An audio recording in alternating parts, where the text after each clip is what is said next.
Good morning, good afternoon, and good evening, everyone, and welcome again to the Poetry News with R.sen, Squigs, Eddie, and me, Martin. How's everyone doing today? You feeling good? Hey. Good. Hey. Yeah, going really well, thanks. Glad to hear it is for you too. It's I think we've got a lot of exciting stuff coming up today. I really enjoy, yes, we're making a news show, but I just love the conversations that we have and the outtakes, which maybe will come in the future. Keep a watch out for a future video. So yeah, fantastic. Welcome everyone. Looking forward to some good news. Speaking of which, coming up on the Poetry News today, Beatfreeks, ghazals, contemporary fairy tales, and more besides. But first, found poetry. Found poetry, if you don't know, is poetry that is created from something that somebody else has written. So it could be a newspaper article, it could be a website about sponsoring roundabouts, it could be Donald Trump's tweets, literally anything. Just as a quick aside, The Beautiful Poetry of Donald Trump by Rob Sears is hilarious and much recommended. However, we're not talking about that. We're talking about the Unlost Journal of Found Poetry and Art, because they are looking for found poems for their next edition. From their website, they say, "We want work that shocks us, surprises us, moves us, makes us sigh. We also like it when your work comes from interesting or intriguing sources, and we're not really into poems that rhyme. We also love visual art pieces, so if you can incorporate found writing and art, we would love to see it." The submission is open until the 31st of December, and it's through the well-known site Submittable. You can send up to 4 poems. There is no payment, however, it is free to submit, and every back edition of their journal is available on their website. If you're interested to have a look at the sort of writing they do, see if you're interested in submitting, head over to unlostjournal.com. So, Squigs, R.sen, Eddie, what do you think? Are you into your found poetry? Do you like writing it? How do you feel about this? I think found poetry is interesting. I have a friend here in Winnipeg who I can't remember what it's called, but he does this kind of, isn't it found poetry where you take a page from whatever literature and then you cross out words? Is that the form of this? I believe that's one form. That's an erasure poetry. That's an erasure poem. You get various different ones, so you can do it that way. You can just take different stuff and splice it together. Interesting. Yeah, found poetry. I don't think I've written poems in response to other poems, but I don't know if that counts. Interesting. This is on Submittable once again. Yeah, that's right. It's the Unlost Journal on Submittable. Like, it's essentially, it's not like erasing stuff. It's kind of like you'll take somebody's words and rearrange them. Oh, I think it's interesting. What do you other heralds think of this? It's fun. It's like, okay, writing poetry itself has its beauty, has its cathartic ways. It's just beautiful, and then you add some fun, some playfulness, some deconstruction to it, which are things that I just love. I love deconstructing things, whether it's literature or anything, just taking things apart and putting them together, whether it's erasure poetry or found poetry, or just taking these news titles or words, kind of like a serial killer, but like taking these words and letters and sticking them together. I once saw this page. It's like one page of words and lines and things taken from different articles, newspaper articles or magazines or whatever, stuck together on one page, and it looks so aesthetically pleasing. And I'm very happy that they also accept things that are visual art or things that have visuals considered in them. So this is really beautiful and it's really fun, and I just love doing it. Like, sometimes I'm with my friends, and this is a true story, I'm not making that stuff up. I have been with some friends sometimes where we just gather stuff and just stick them together, erase stuff. Just it's so fun. It's just a fun activity, and that's beautiful. I'm just glad that it could be put out there and shown and just put to the world. It's so fun. I agree. It sounds super fun. I feel like, I mean, this probably maybe be saying a lot about me personally, but like I feel like my brain works like that a lot too. I'll read certain things and be like, oh, but what if you rewrote it this certain way? So I think this is a really cool way for a creative to be more creative, you know? Well, absolutely, because there's definitely something it's a very different skill to writing your own words. I must admit, I find it really difficult to write found poetry, but when I do succeed in writing something, it works really, really well. So yeah, it's a good challenge. It's a fun challenge, and as it's free to submit, there's nothing to lose by giving it a go. So thanks for your thoughts, everyone. And yeah, if you're interested, head over to unlostjournal.com, and we'll be back right after this.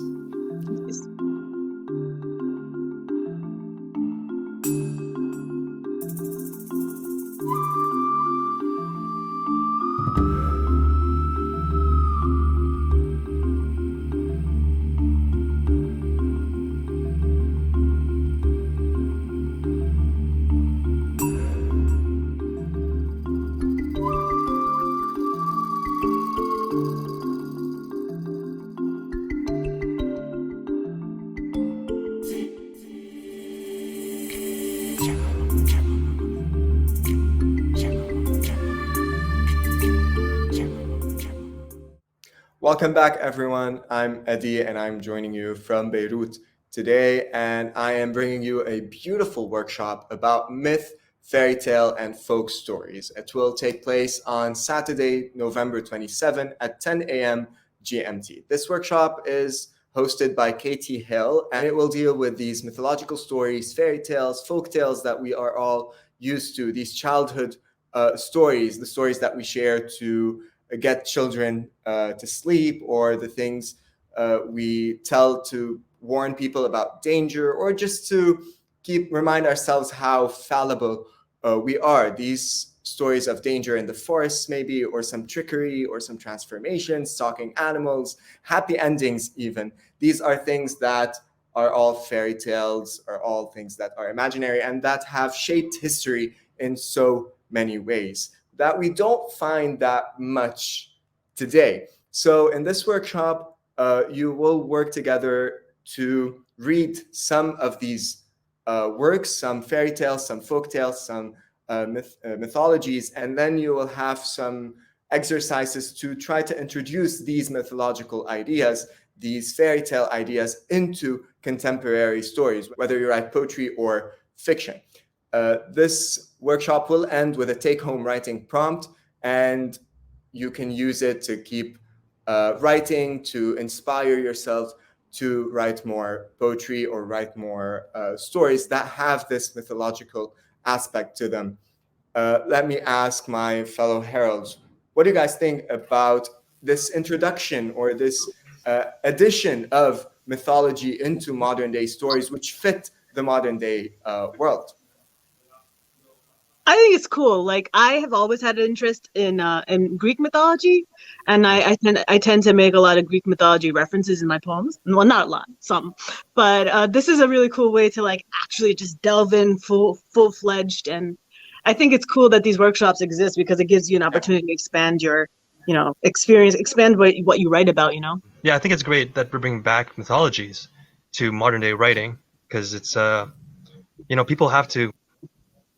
It's almost like foundational. People have to know about the roots of storytelling or mythologies. Mm-hmm. Although I did like the show Mythbusters, I did not like the use of myth. Now it's been popularly used to mean not that.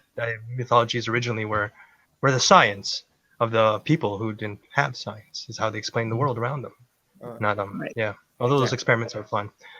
Sorry, Martin. The amount of detail and interesting image you can create from something like that is fantastic. But then a lot of the ones, especially a lot of the famous ones, the ones we're taught as children, are very, very old. And so to update them for the modern world, I think is really interesting. And certainly I would need guidance on how to do that. So it sounds like a really interesting workshop. Yeah, it does. And the fact that you can use these fairy tales or create a new fairy tale or create a new myth, that's really original in the sense that whenever we're writing, we unfortunately have to limit ourselves to some logical or to the physical world, like talking animals or flying people or someone creating wings out of wax and feathers and all of that. These are things that we don't use in our modern day poetry. And if we do, we use it as an allusion, as a reference to something.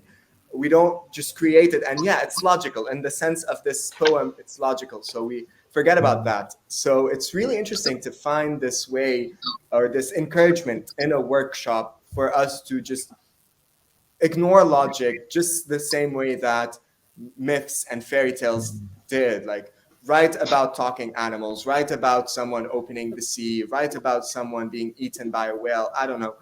Who cares? This is all mythology. This is all stories. This is all fairy tales. And that's interesting. That's really, really inviting for someone to just expand their knowledge beyond the physical world.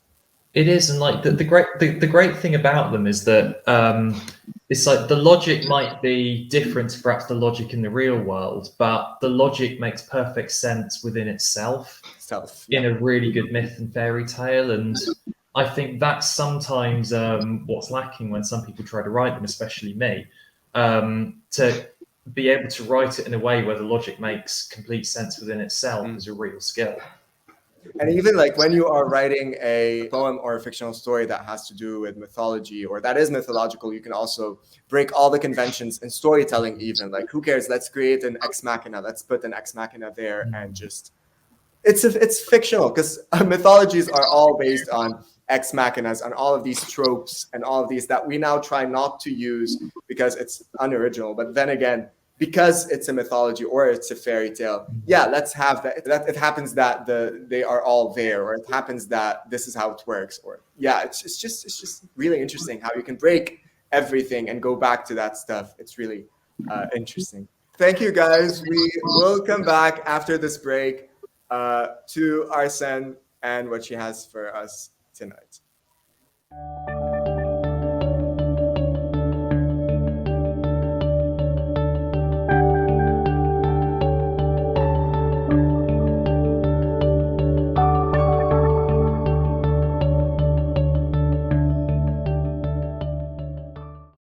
Hi, folks. Hi, it's R.sen again, back at you with a kind of exciting, not that all of them are not exciting, but this one's pretty exciting because it's a different format type of open mic by the Beatfreeks. Already, just by that name, you should be intrigued, because I saw Beatfreeks and I said, what? Let's take a look. So Beatfreeks presents to you a poetry jam. It's not even an open mic, it's a poetry jam, much like musicians get to jam out. You get to jam out as a poet with your own poems. Everyone is invited. It is streamed on YouTube. I'm actually going to go ahead and just read the description they give you, because I don't think I could say it any better. So, what is a poetry jam? Poetry jam is a movement. Poetry jam is a community. Poetry jam is a chance to speak up. Poetry jam is innovation. Poetry jam is individuality. Poetry jam is unapologetic. Poetry jam is love. Poetry jam is comedy. Poetry jam is raw. Did I just say pomegranate? Can we cut that out? Poetry jam is raw. Poetry jam is real. And poetry jam is the first Thursday of every month. So unfortunately, November has passed, but December, I'm just planning out your December for you in the last 2 episodes. So come on through. The only thing is, you have to, in order to be featured, you do have to send them a pre-recorded video of your performances so that the young host can get a chance to react to them. And then you swing on into YouTube on that Thursday, first Thursday, and you get to see what's going on. So if you're interested in being featured, it's a first come, first serve basis, and you email tom@beatfreeks.com. Now, freaks is not spelled like F-R-E-A-K. It is spelled F-R-E-E-K. s.com, or you can WhatsApp him at 0752-1632819 with a performance, and they will get you on. So go ahead and take a moment to jam out with your poetry. Guys, what do you think about that? I think it's fabulous. I think it's fabulous.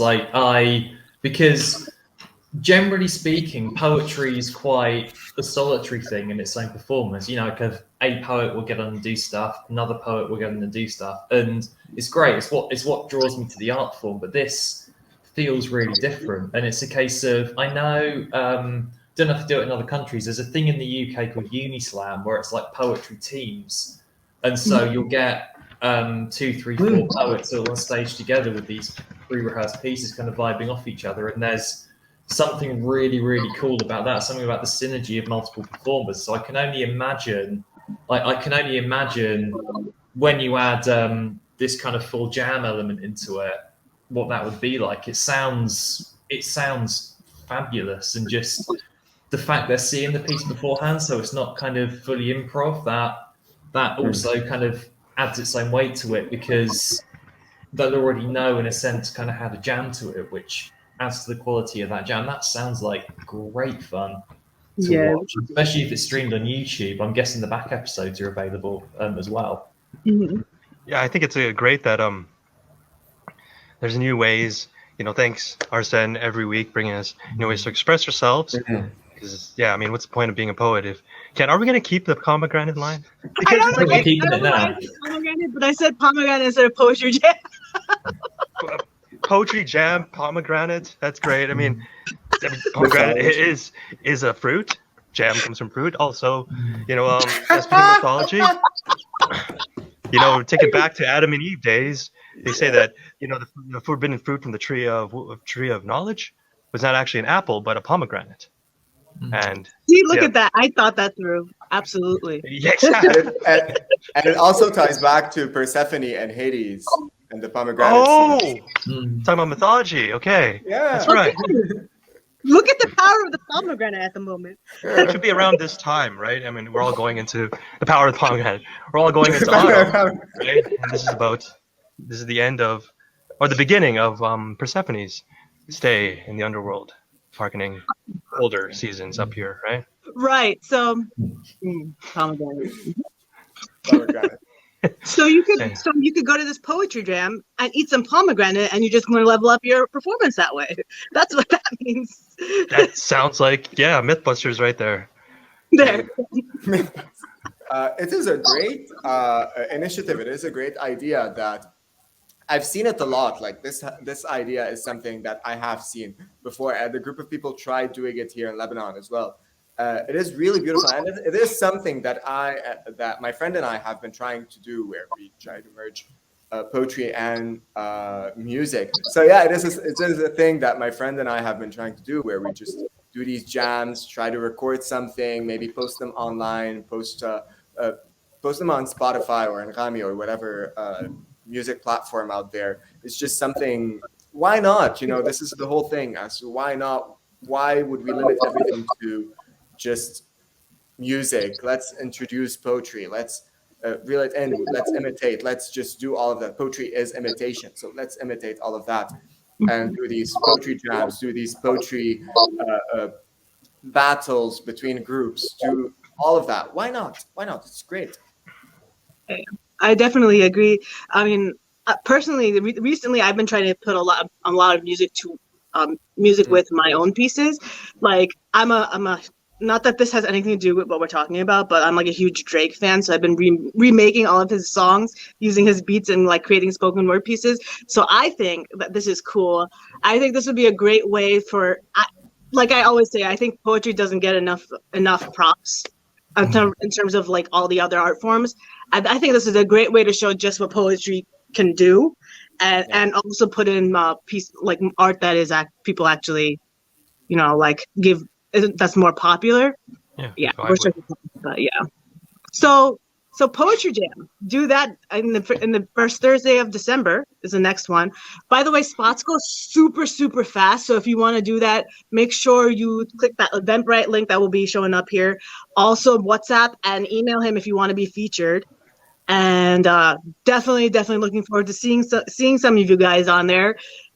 And yeah, so that's my segment for you today. Thank you guys so much for joining me. And we will go on to Squigs next after this break. Thanks.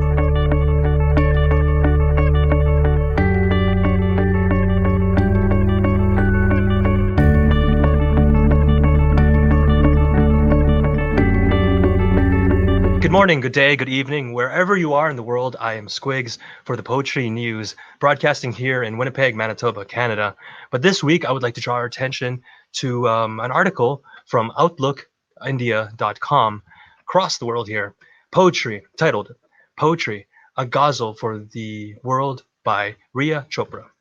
Ghazal is a form with its emphasis on radif, makta, and matla, and a sensibility that's innate to Persian, Turkic, and Urdu poetry, which isn't easy to pull off in English. Of the modern English poets, Agha Shahid Ali was one poet who successfully played with this form. This poem, in many ways, through the curious mix of desperation and hope it evokes, reminds one of the great Kashmiri literary icon. The poet, for which this article features, Riya Chopra, says of her verse, "It is a lament for the state of the world today, a world that is burning, and I think it conveys the political hopelessness along with the echoes of hope that my generation carries."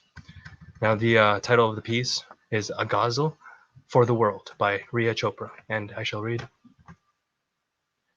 What do you do when the world is too much? I write. With a pencil, with a pen, with a sigh. Write. Sometimes the universe feels too vast. Beneath the limitless sky, I write. There is no limit to my questions. What? When? How? Why? Write. On days when everything burns and hope is hard to come by, write. Could I douse the fires with tears? These words are my cry. Write! Even if all burns away with no trace, silent will not be your goodbye. Write. How do I help? What do I do? You can do nothing but try. Write. And that piece, the couplets of this poem, that was Ghazal for the World by Riya Chopra.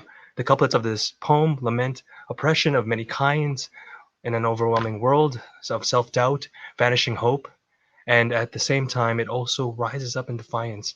In fact, the poem in its entirety is written against all odds, and that gives hope to the reader, and to which it gives hope to the reader.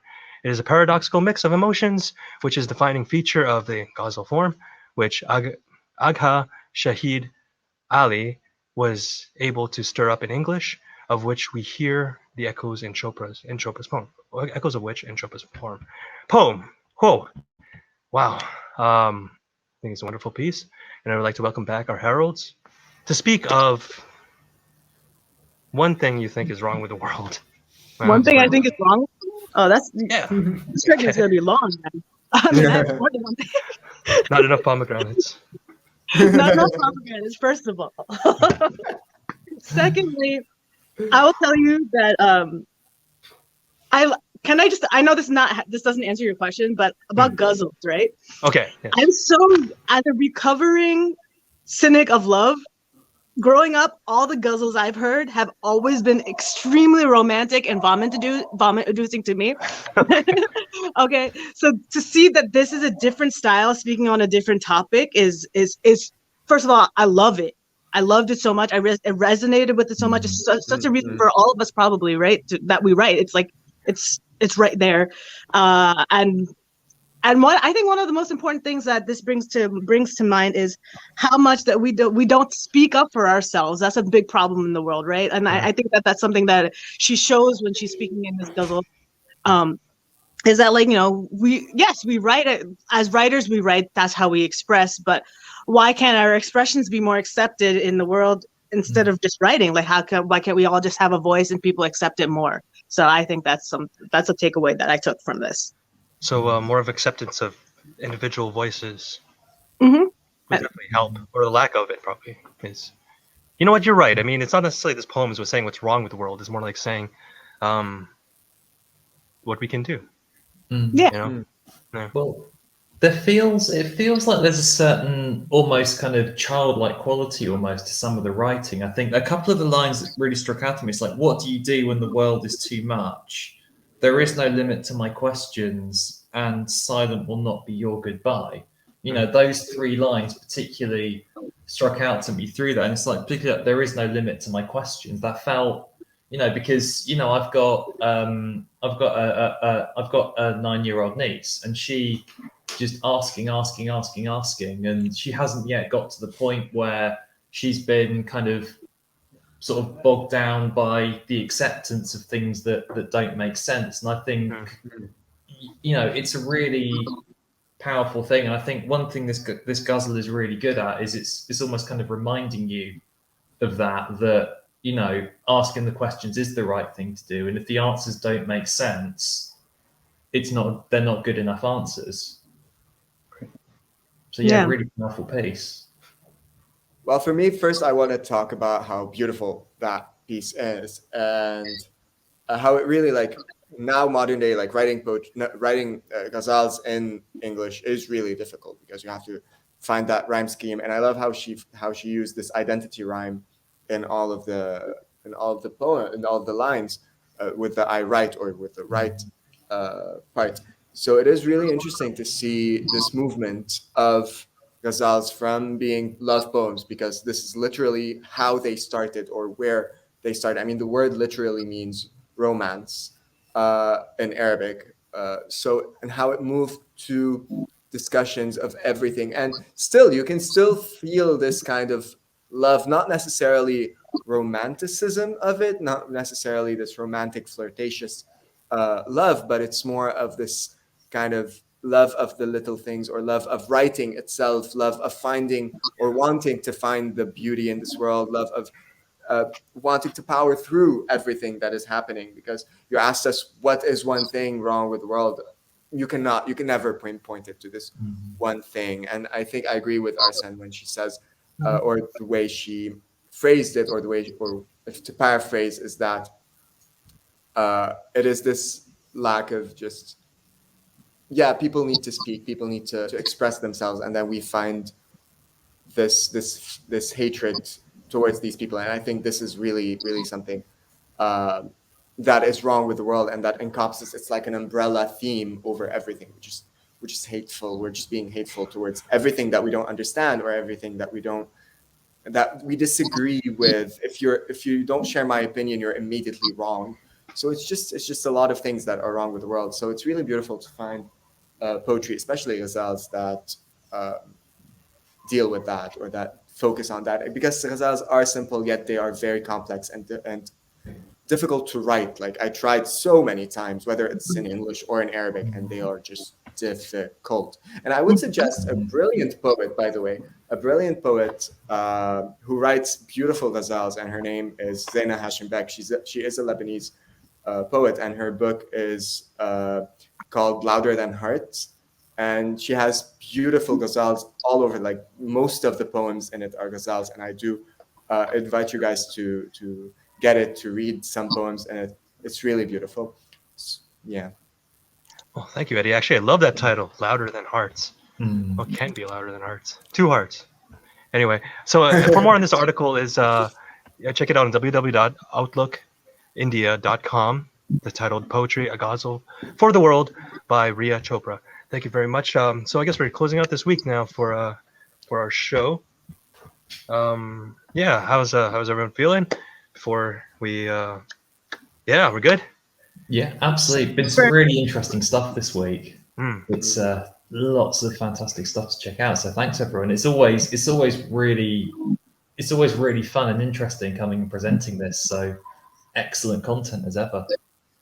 So as Squigs mentioned, that is everything for this week, but it is not everything happening at Poetry Global Network. We have the Poetry News every week. We have the Poets Reacts every week. We have the Poets Lighthouse also every week. We have Brief Poet. We have Bottoms Up. We have loads going on, and we've got all kinds of social media where you can let us know what you think, like, comment, subscribe, everything like that. And Eddie, where's all the social media at? Our social media is everywhere. We're literally on Instagram, on Facebook, on TikTok, here on YouTube. To check out all the videos that Martin just mentioned, all our shows, please make sure that you subscribe, make sure that you like this video and every other video, make sure that you comment and you leave your opinions on mythological and folk stories, leave your opinions on poetry jams, on ghazals, and the power of poetry in expressing oneself.